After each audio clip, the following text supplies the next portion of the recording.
Alors bonjour, aujourd'hui nous accueillons un duo avec un nom, Seth Ickerman, pour la présentation ce soir en séance de minuit du film Blood Machines. Blood Machines, c'est un projet de science-fiction, c'est un projet français et c'est un projet ambitieux sur lequel vous travaillez tous les deux. J'aimerais bien savoir comment se passe ce travail à deux, comment est-ce que vous répartissez le travail? Est-ce que l'un écrit, un seul écrit, les deux écrivent, comment ça se passe? Dites-moi. Bon, on s'appelle Seth Ickerman pour que justement ça reste flou. Oui, en fait, c'est deux personnes. C'est deux personnes, mais en fait, c'est une personne, c'est un cerveau, deux lobes. Non, mais oui, on se répartit un peu les tâches. On va dire, moi, Je fais la vaisselle et puis... Voilà. On peut rester sur cette réponse. Non, mais c'est bon, on répond. Non, mais... Il faut qu'il insiste. C'est vrai qu'on vient du garage, et c'est vrai que du coup, on a dû tout faire, la fabrication d'un film, vraiment de A à Z. Et donc Seth Ickerman englobe ça, cette fabrication totale de la fabrication d'un film. Maintenant, on travaille avec beaucoup de gens, donc évidemment, on fait moins de choses. Mais toujours beaucoup. Toujours beaucoup. Et, mais on est tous les deux réals du film, on est tous les deux, on a écrit le film, on fait les effets spéciaux du film. Voilà, on est vraiment une entité qui se complète, qui permet de faire en sorte que ça marche. Alors, c'est un film à deux têtes. J'ai presque l'impression, en un sens, au vu de la part de la musique, que c'est presque un film à trois têtes. Carpenter Brut a signé une musique originale pour le film et qui est très importante dans l'œuvre. Comment est-ce que vous travaillez avec Carpenter Brut? Déjà, à la base, on avait fait un clip qui s'appelait Turbo Killer avec Carpenter Brut. Et à l'époque du clip, c'était sa musique et on avait fait un clip sur sa musique. Et là, on a un peu inversé le truc. On a fait le film et il a fait la musique du film. Donc plus, on va dire, pour un film, une relation plus classique. Encore que, nous, effectivement, c'est très important, la musique de film. C'est vrai qu'aujourd'hui, on ne retrouve pas ce qu'on aimait, parce qu'il y a un peu toute cette imagerie et cette dynamique, cette philosophie des œuvres des années 80, que ce soit dans le clip, ou la musique, ou le cinéma, où il y avait où le cinéma était, la musique, tout ça, etc., était moins industrialisé. Industrialisé. Ça, c'est pour ça qu'on est un duo. Pas sûr. C'était en tout cas moins manufacturé qu'aujourd'hui. Bref. Et c'est vrai qu'on voulait retrouver une essence de ce qu'on aimait dans les années 80, et où la musique avait une place plus importante. Et dans les clips, notamment, quand effectivement Michael Jackson faisait un clip, il s'est entouré de John Landis, Martin Scorsese, des grands réalisateurs, David Fincher, pour faire des vrais films, voire des courts-métrages de plusieurs dizaines de minutes. Et nous, on a voulu retrouver un peu cette essence-là. On ne sait pas si on y est arrivé, mais en tout cas, c'était un peu la dynamique. Et quand on a fait Blood Machine, c'est issu de ça. On a voulu aller encore plus loin et encore plus développer la narration et essayer de trouver un équilibre entre la musique et l'image la plus équilibrée possible. Et donc, effectivement, c'est un film autant musical, à mon sens, en tout cas, il a eu cette matrice-là et cette historique-là. Et encore une fois, nous, dans le cinéma, c'est même quelque chose qu'on veut développer. La musique est super important et on voudrait redonner ses... c'est prétentieux de dire ça. Redonner ses lettres de... Bon, je le dis pas. Je le dis quand même. Redonner ses lettres de noblesse à la musique. En tout cas, remettre en avant, redonner une importance.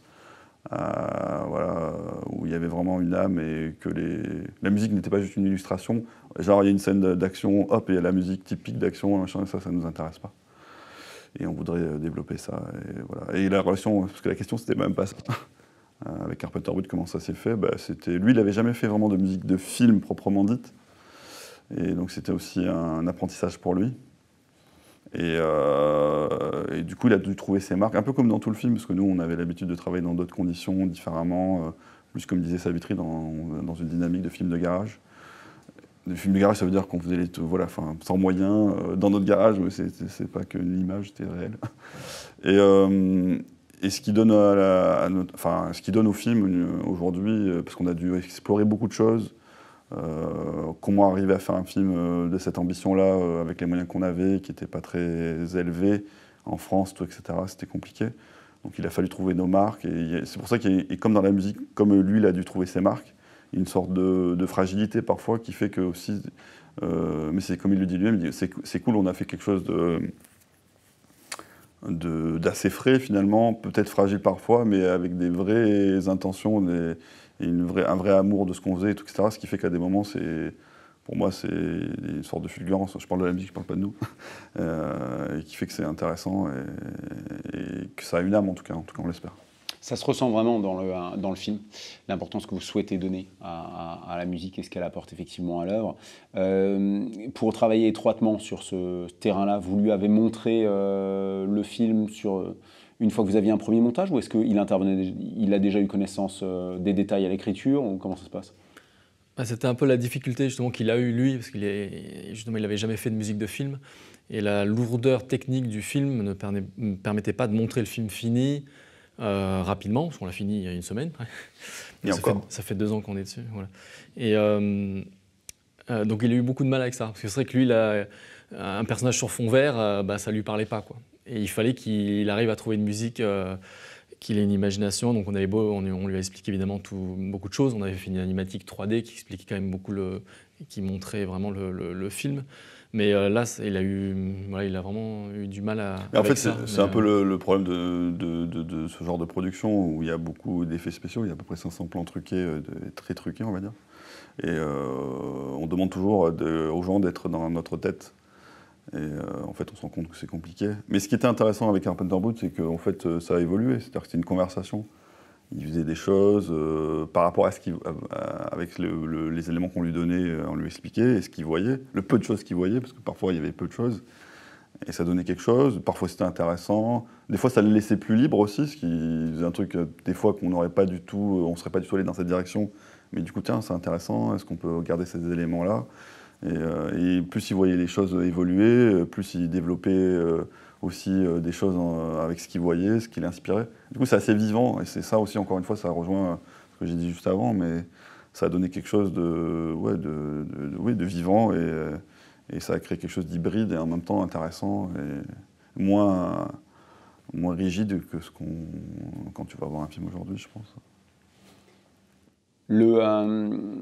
Le film paraît très nourri d'influences, comme ça, mais on en parlait ensemble. Pour autant, vous ne vous placez pas en grand cinéphile et qui aurait amené là un amas de références. Est-ce que malgré tout, en le faisant, vous pensiez à des œuvres majeures, j'imagine comme Alien ? Non, mais enfin, encore une fois, nous je répète souvent ça, on est des enfants des années 80, donc effectivement on a ça dans notre ADN et c'est normal qu'on ait vu ces films. Et à l'époque, les années 70-80, quand ces films sortaient, moi j'ai vu Alien assez jeune, mais ça avait un impact très fort sur nous, donc ça fait partie de... Donc c'est pas du tout des choses qu'on renie, etc. Effectivement, il y a un côté dans notre film...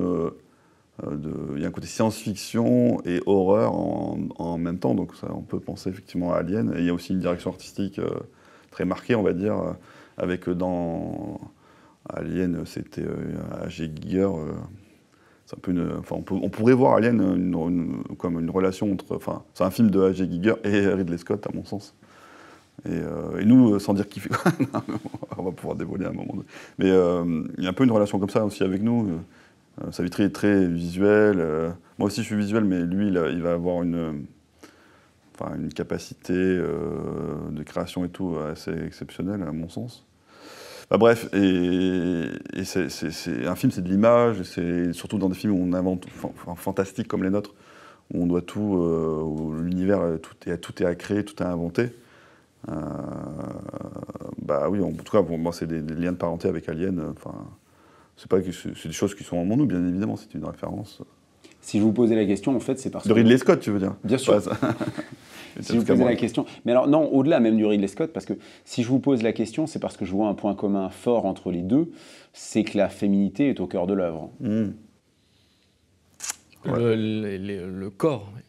Le corps est au cœur de l'œuvre, mais corps féminin, parce qu'effectivement, après, il y a le thème un peu religieux, et il y a le thème, effectivement, de l'asservissement des machines, Donc effectivement, avec le discours et le sous-texte qu'on a envie d'y rajouter. Donc, mais c'est plus un film organique et corporel qui a pour but de retrouver un corps un peu... justement, ce que j'aime bien dans les années 80, c'est que ça suinte et que les corps suent, ils sont vivants, on les sent, et que maintenant tout est un peu aseptisé, tout est un peu super propre, super sharp, surtout à l'ère du numérique. Avant, c'était la péloche, on avait du mal à avoir l'image parfaite. Et maintenant, c'est vrai que tout est bien propre. Donc là, l'idée, c'était vraiment de retrouver, même dans la matière du film, de retrouver quelque chose d'organique. Et on a vraiment beaucoup insisté sur le côté fluide et humide pour retrouver un corps. Encore une fois, ça relie le thème de fond du film, quoi. Et, après, toi, tu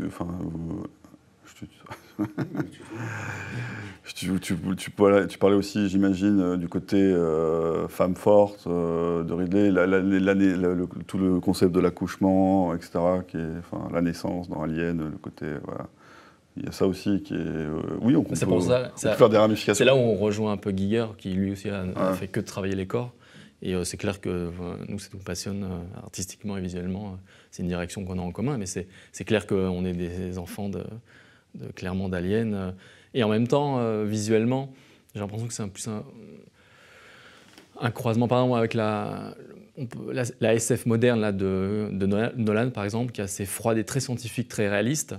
Et j'ai l'impression qu'on se situe un peu entre les deux. Parce que moi, ça m'intéresse aussi de faire quelque chose de très réaliste. Et Giger, qui est vraiment vraiment 100% onirique, qui ressemble à rien. Et nous, nos vaisseaux, nos designs sont un peu entre les deux. Je pense qu'il y a un côté très pragmatique, on est l'équilibre avec les manettes dans les vaisseaux. Oui, mais c'est un peu ça.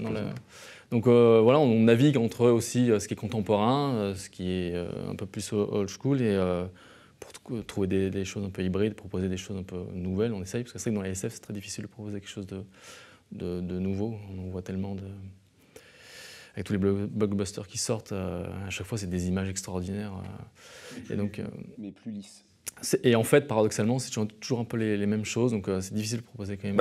Au début des blockbusters, il faudrait être réalisé par les équipes de graphistes, en fait. Et pas par bref, mais parce qu'ils n'ont pas la... Enfin, bref.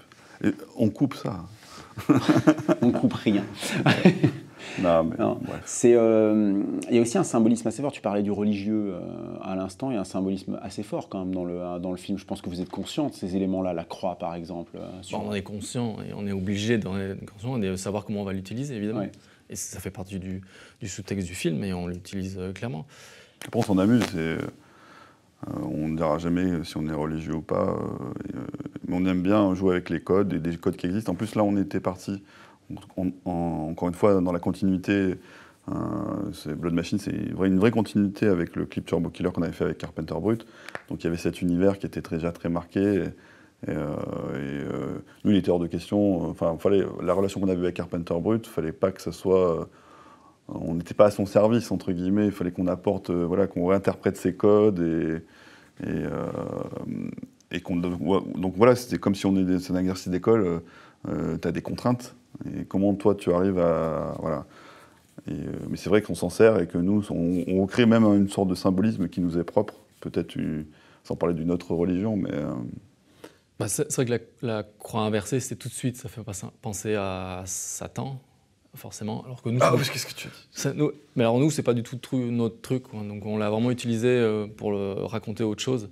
Mais c'est clair, c'est des symboles forts. Mais on peut penser à Satan aussi, c'est pas quelque chose qu'on occulte. Mais c'est des symboles forts comme le corps de la nudité. On peut plus maintenant, à l'heure d'aujourd'hui, utiliser ça sans y réfléchir, juste pour faire des jeux visuels. Gratuite. Donc on a essayé vraiment d'utiliser le symbole religieux et puis le corps de la femme de manière intelligente et avec un sens, et que ce soit pas gratuit.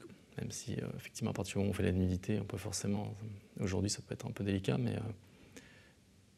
Ça ne devrait pas. C'est ça, artistiquement, on devrait quand même pouvoir encore... continuer. Non, ça ne devrait pas, mais c'est vrai qu'on a déjà certaines personnes qui s'arrêtent à ça, en fait. Et bon, ça, c'est...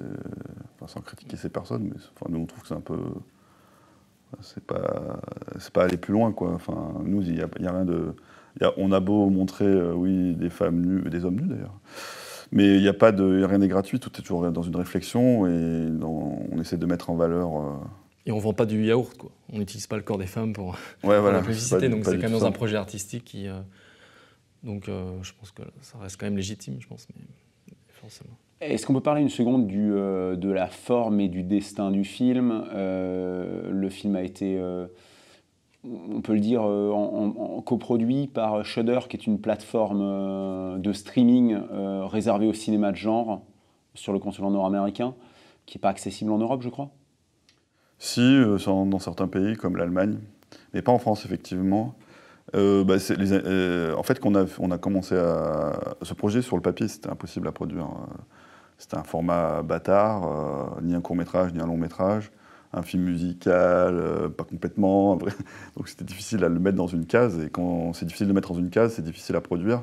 Et en plus, c'est un film qui, sur le papier, coûtait très cher, donc un film très cher qui ne va pas forcément rentrer dans le système, en tout cas par les portes classiques, ça fait peur à tout le monde.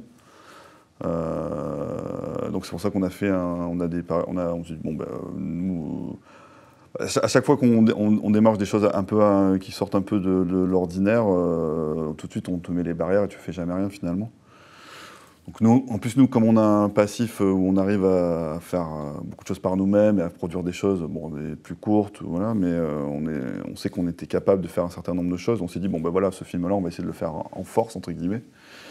Et on a commencé du coup à faire des visuels, tout ça, etc., pour que le film commence à exister. Et on a, dans le même temps, lancé un Kickstarter qui a vachement marché et qui a commencé à montrer un intérêt pour les gens, faire exister le projet, et qu'on en parle et tout ça, etc. Et effectivement, Shudder, c'est des gens qui ont tout de suite, ils ont une attitude vachement... Enfin, ils connaissaient Turbo Killer, ils connaissaient un peu notre truc, et donc c'était... J'arrive pas à dire que c'était des fans, mais ils ont tout de suite adhéré à notre connerie. Moi, j'aime bien dire que c'est une connerie, dans le sens une folie.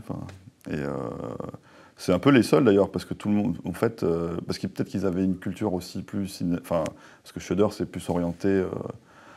fantastique, films d'horreur, etc. Donc ils sont plus amateurs et c'était un public, des gens qui étaient plus susceptibles de comprendre notre connerie, je leur dis. Mais et alors qu'effectivement, on a eu beaucoup de mal alors maintenant les choses changent un petit peu, mais malheureusement, on ne dira pas qui, mais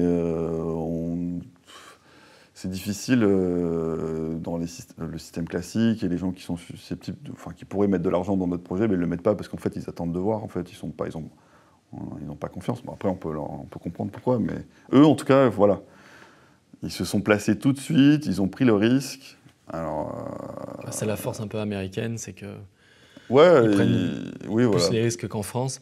Ils ont forcément une force de frappe un peu plus forte qu'en France, donc on a eu la chance de... Et donc ça a amorcé la pompe, et ça a rassuré un peu les producteurs, nous aussi, de notre côté. Et du coup, c'est ce qui a pu lancer la production du film.